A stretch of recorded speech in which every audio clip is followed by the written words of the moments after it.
David here, Two Bears Trapping. It's January 2014, and I want to talk to you today about a couple of videos that I had watched, and they upset me to the point to where, you know, I was amazed that the man would even speak of such. And what he was talking about is long-term survival and people with the use of BB guns or pellet rifles. And I listened to this entire video, and I come to the conclusion that I needed to watch more of his videos. And there's somewhat of a collection, maybe I think there's like 65, maybe 70 other videos that he's actually made. And he is a survivalist, and he teaches this survival, and he teaches trapping. And the longer that I sat, and the more uncomfortable I became. Matter of fact, I think I got up through about the third one and lost interest and was just listening to it at that point. And in between bouts of laughter, there was this last video that actually got me about pellet rifles. So I won't take up much of your time in explaining the process. You'll run across the video after this, I'm sure. The pellet rifle. Pellet rifles have been around for quite some time. And the single, especially these, the single action, the single break, have been around the longest.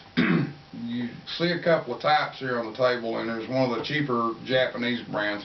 This is one of your higher end. This one guarantees 1,200 foot per second. And 1,200 foot per second with a scope is quite deadly. The reason I say it's quite deadly, I've got a couple of deceased friends here that would tell you just how deadly they are. Sustainability, he says that we would not have enough proteins in our systems if we use this gun to go out, if we're using it to like hunt raccoon and beaver and squirrel with. I use this gun all the time to dispatch animals, and they're in that category because I trap beaver, raccoon, and occasionally take squirrels. Economically, this gun, you cannot beat them. You buy a box of 22 shells now. I remember back when I was younger that you could get a box of 22 short shells for about $3. And now, they're triple that to go out and buy them, especially in this state. And the federal government has got such regulations on it at this point that, if you're able to get the gun, if you're able to obtain a gun and go out and buy one, you're going to have a trouble of purchasing the ammunition for it, and it's just going to get worse.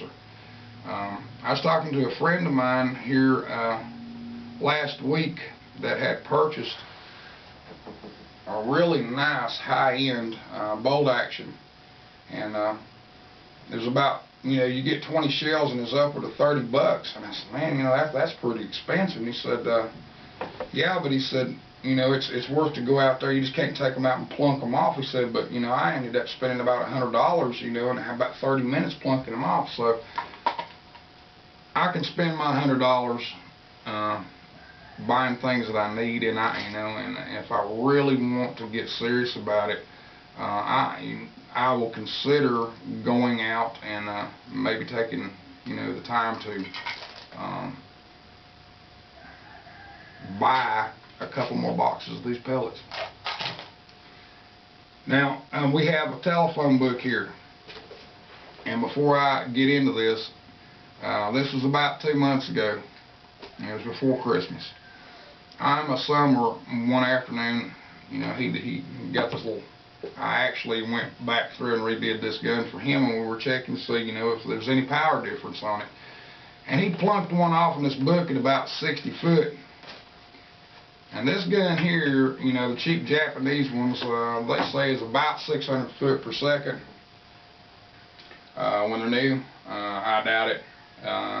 Not going to happen, not unless you repack them. And you might get 500 foot per second. But nevertheless, that pellet did make it through, and it made a dent, creased the pages all the way to page 222. And which is pretty impressive for a $25 gun, which it does kill squirrels, and it's quite accurate. This gun, the first one I showed you, the 1200 foot per second at 60 foot, it had an entry wound and an exit hole. It had no problem. And matter of fact, where it was setting at, it went through. We had a plastic lawn chair, and it blew the back out of a plastic lawn chair, and the pellet actually embedded in the 4x4 post behind it. But nevertheless, the information that he is giving people is completely wrong. The reason why that people won't use a 177 caliber is real simple. They look at it when you're an adolescent, or you know, you go, well, you know, it's a BB gun, it's a pellet gun, and you go out and plunk the signs and the posters, and you kill a couple of red birds or blue jays or whatever, and you never think that you can actually use that gun in any situation, as you know, hunting or survival. And I think it really needs to be looked at closer, because you know, it's the performance. If you ever take one in the woods, you're going to be surprised. You know, if you're any kind of shot at all, you can set one of these scopes. I can set one at about 20 shots for about 75 foot, and if the wind ain't blowing with a pellet, at 60 foot is my kill zone for any, you know, for a deer or anything above about 75 pounds. I don't care if it's moving or standing still. If I hit it in the head, it's going to drop. Period. It's going to drop. If it moves away, and after I pull the trigger, I messed up, and I let it go on by, and I simply want to scare it off. If I want to take it home, skin it, eat it, without making a whole lot of noise and a whole lot of mess and tearing that fur up, that pellet rifle goes with me, period.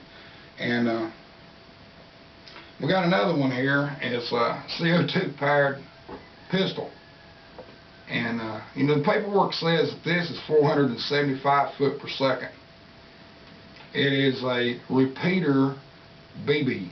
I think it's about 15 shots. It is a single shot pellet, 177 also. I would not want to be hit with this gun. If choosy moms choose GIF or mothers knew about these guns being that deadly, they probably would not buy it for teenagers. You know, most of them get these guns as Christmas gifts, or parents thinking, well, it's not going to be really strong enough. It's not going to hurt anything. Don't be under the illusion that these guns are not deadly. Alright, next thing is, as I mentioned, the season is just now, we're about, you know, we ain't even a quarter way into it, trapping. We trap for hides, and also for meat. So, you know, this is the first of hopefully a lot of videos and things that you know, that I'm hoping that because I would not, I deal with the public a lot, and I've got a lot of friends, and you know, I wouldn't never get over the flack of them calling me or saying, David, why did you tell them people that kind of lie? I'm not going to lie to you. When I take you out with a camera, or when I say take you out, when you get down to the point to where, you know, I think I'm going to go check the computer to see if David's put anything new on there. When you see that video, you are going to get to experience everything that you possibly can through a video that I do, or my son Samuel does, as far as setting these traps. Win, lose, or draw. when it catches something, I don't believe in turning the camera off to disperse that animal. The videos will clearly indicate to children that it's inappropriate for children to watch. If you've clicked a video of trapping and and you're squeamish about seeing that animal dispersed, then you don't need to look at this video. You definitely do not need to watch that video of me skinning, cooking, nor eating this animal that I'm taking. Some people call it barbaric. There's a lot of groups out there that disagree with it, and I got to be honest with you. I'm one of those that says, that trap, it's not going to hurt an animal. They also lied to you. It is a humane way to capture animals and relocate them. They've been using this type of traps for years to relocate animals. If a deer steps in this, it's going to snap its leg. If an animal like a bobcat, which we trap, also gets in these traps, we're talking about 350 pounds per square inch. That once this jaws are closed, it's on a bone. It's flesh and bone. It's going to break something. I've yet to take one out of a trap that it did not break something in it. Humanely, this is not considered to be humane. Another thing we're going to go over pretty soon in the next video is, in some of the states they want you to put shock absorbers on these things. Shock absorber to me is like, okay, you're tied up to a tree and I'm going to let you run 5 foot. It's got a spring on it, so it's going to jerk you back. The reason I want you to put that spring on it here is not to help that animal. It's to keep from that animal pulling that stake out of the ground and running off your trap with your name on it. And they do not want the flack from the animal activists, and they don't want the flack from the tree huggers.